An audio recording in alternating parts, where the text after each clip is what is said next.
Around 20% of people in our population are highly sensitive. Many of them are people with autism or ADHD. HSPs and neurodivergents are often creative, highly intelligent, and they perceive the world through glasses that detect the full spectrum of beauty. But at the same time, because of their sensitivity, they are often misunderstood, abandoned, or told that they are wrong.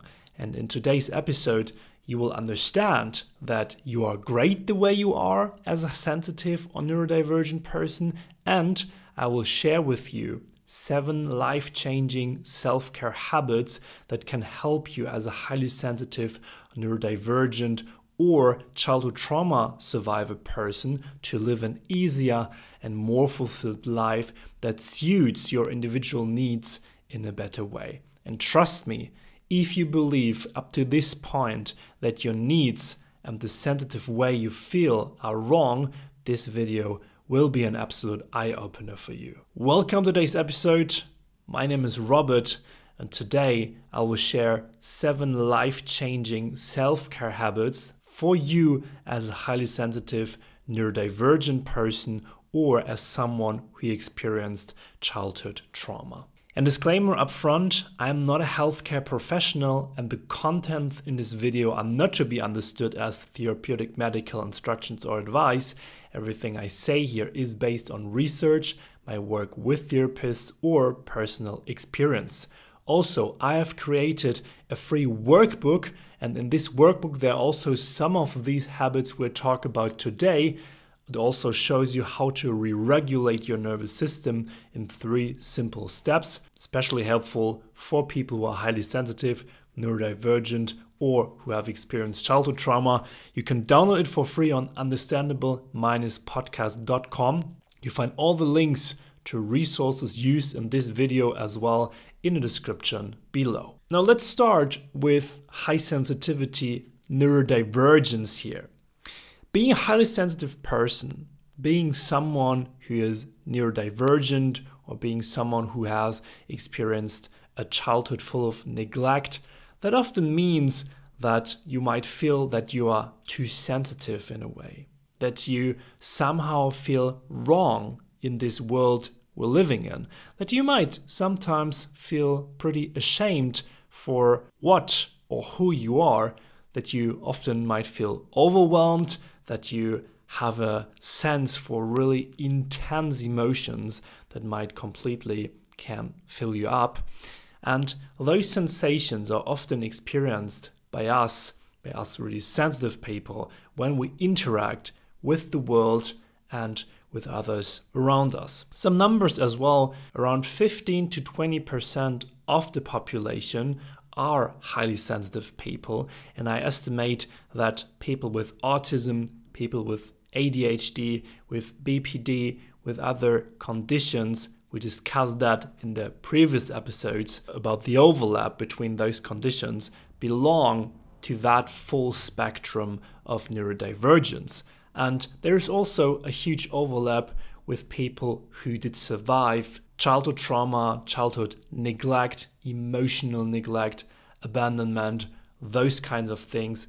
We've also talked about these in the previous episodes, which I will link you in the description below. The major problem with those sensations we often describe as negative sensations, being overwhelmed, being full of shame, sensing that there is something wrong with us, that we are aliens. The major problem that occurs here is that we mainly lose connection with our true inner self. And those things happen as soon as we fall into those sensations.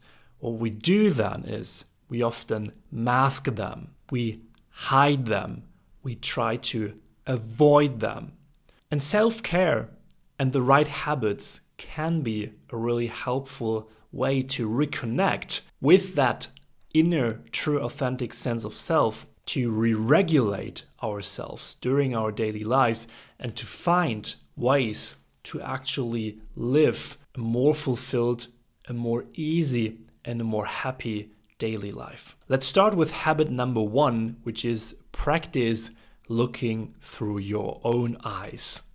Sounds weird at first, especially at the first habit which I'm offering here to you. But thing is that due to childhood trauma, or when having autism, when being a really sensitive person, we tend to spend more time inwards. We tend to withdraw. We tend to dissociate, to disconnect from ourselves. Or we see ourselves through that disconnect from the outside. We see ourselves from above, from the side, from the left side, from behind. This is what we do to create a distance between our outer perception of ourselves and our inner true world, the sensations we might have inside. When we see ourselves from a distance, we do not perceive the world we see through our eyes, but we spend most of our times within our head thinking about how we would look like, or thinking about what could happen if we fear, for example, many things. If we don't feel safe around other people, then we don't see the world through our own eyes. Now, looking through your eyes more as a conscious habit helps to redirect your attention outward, grounding you in the present moment and providing a break from internal ruminations as well. You can notice, if you practice this, details in your environment like colors, textures, patterns. You can also just try to observe what's happening in front of you, like I do observe. I sit in front of a camera. I sit in front of a microphone. This practice can ground you and reduce anxiety by shifting focus from internal distress to external reality, and therefore creates a reconnect between those two. Habit number 2, walking and in the same time listening to an audiobook, to a podcast, to a story. And this one is super helpful, for example, after work, or when you feel stuck, when you feel overwhelmed, or when you're mentally fatigued. What you do is you go for a walk, favorably outside, while listening to something engaging. For example, audiobooks, podcasts, or stories can provide a mental escape, which is quite important here, and make walking more enjoyable, of course. You have this advantage when you listen to something that you distract yourself, for example, from an overwhelming situation, from something that made you upset, from something that made you dysregulate. And that's a good type of distraction here because it actually calms you down. And this habit also, while walking, combines physical movement with mental engagement, offering dual benefits to us. Walking can also stimulate endorphins and has an actual re-regulating effect on the central nervous system, which is a huge benefit for people with a sensitive nervous system or people who are often dysregulated caused by childhood trauma. Habit number 3, go somewhere quiet and dark, preferably your bedroom or when you're around a bathroom at the office or something else. The solution here is to find a quiet, dark space to retreat for a bit.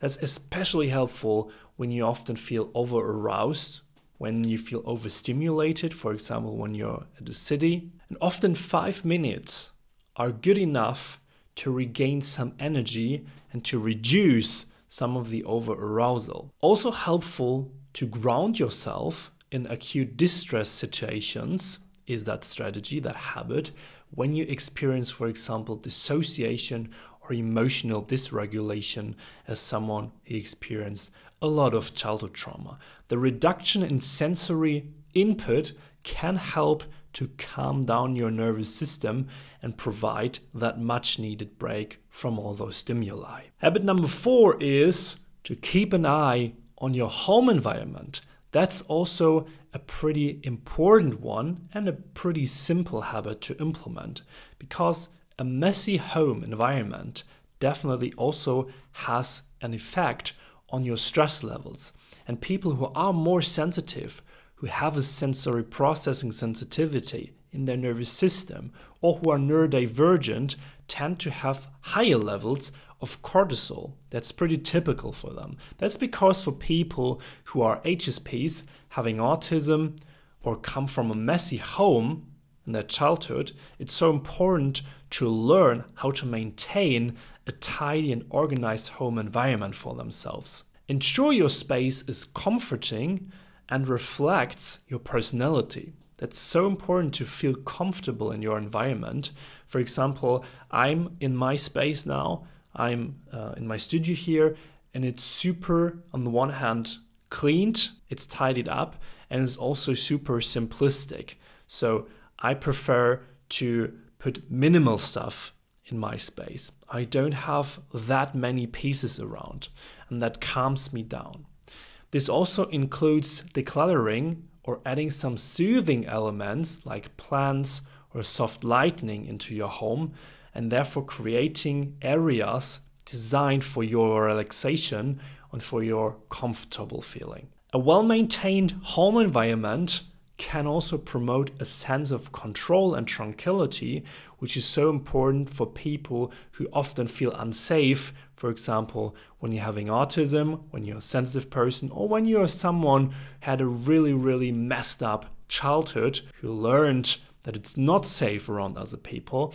That's the solution. Create a safe and comfortable home to reduce your overall stress levels. Then we have habit number 5, which is start to co-regulate. Yes, often people, especially with CPTSD, learned that trusting other people is a bad decision. They believe that everyone wants to hurt them. Also, highly sensitive people or people with autism or ADHD often have learned early on that it's the safest and the best to be alone. Therefore, being alone is the only learned way to regulate themselves. This is what you do. I'm the safest alone. I can only really relax when I'm on my own. Now, installing the habit to start to trust other people again is therefore a really good thing. Opening that shell, that mask, breaking that mask, that thing that hides a big part of your personality, many of your emotions, and finally start to co-regulate with others is something you shouldn't miss out if you're an HSP, neurodivergent, or a CPTSD survivor. Now, during moments of emotional dysregulation or loneliness, starting to trust someone or just even your pet can be an absolute life changer.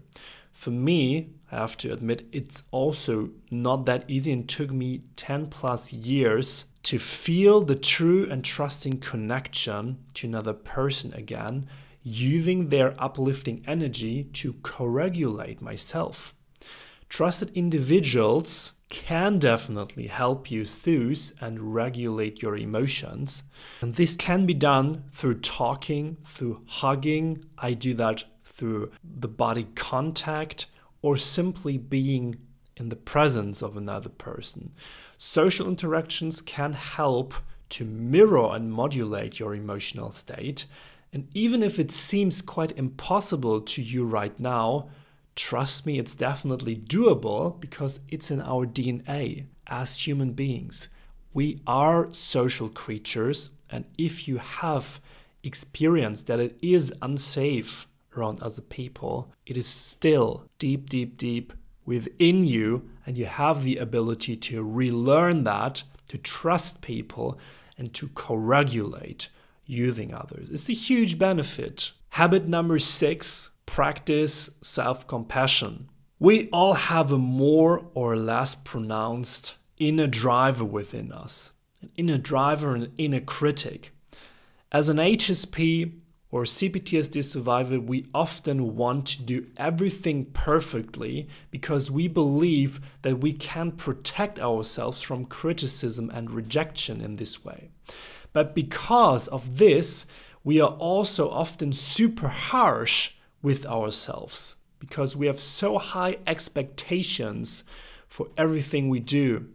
We stand behind ourselves with a whip sometimes. Being more compassionate with ourselves can be extremely helpful to reduce cortisol, to make us feel more happy, and practice self-compassion by speaking to ourselves as you would to a friend can absolutely calm you down. You can ask yourself the following questions. First of all, is it really necessary to do X, Y, Z that I think right now is so important that I have to do perfect? And second, what happens if I don't do X, Y, Z, or if I do less of X, Y, Z? Especially helpful is this for sensitive people or people with ADHD who think that everything they do and everything they have to do is equally important. What I do often is I do fly into the bird's eye perspective of my life, and then I look from above and try to identify, is that what I'm doing or what I'm thinking, which I have to do perfect, which I think is so important, is that really so important from up there above for my whole life? I still have to admit it is super difficult to practice self-compassion and to really make it into a habit. And I also had this, for example, when writing this video script, I had in my mind, well, this one has to be a perfect video script. I have to come up with, 10, 15 life-changing self-care habits. But then I decided, why do I have to create that much pressure for myself here? Maybe 7 are enough. Maybe the intro is not perfect. Maybe the second part of the video is not perfect. Why is it necessary to create that much pressure? And what happens if the video script is not perfect? Is there someone out there who will judge me? Will I lose my whole community because of that? No, probably nothing happens. And the video script still is good enough, and I believe that those 7 habits I share with you right now are super helpful for many people out there. And therefore we come to the last point here, habit number 7, create white time in your calendar. That one is also really powerful, because if you schedule white time in your calendar, and I say schedule here, with no planned activities or obligations in there, so you don't have to do anything, you're just free from anything. This time is reserved for rest, for relaxation, for spontaneous activities.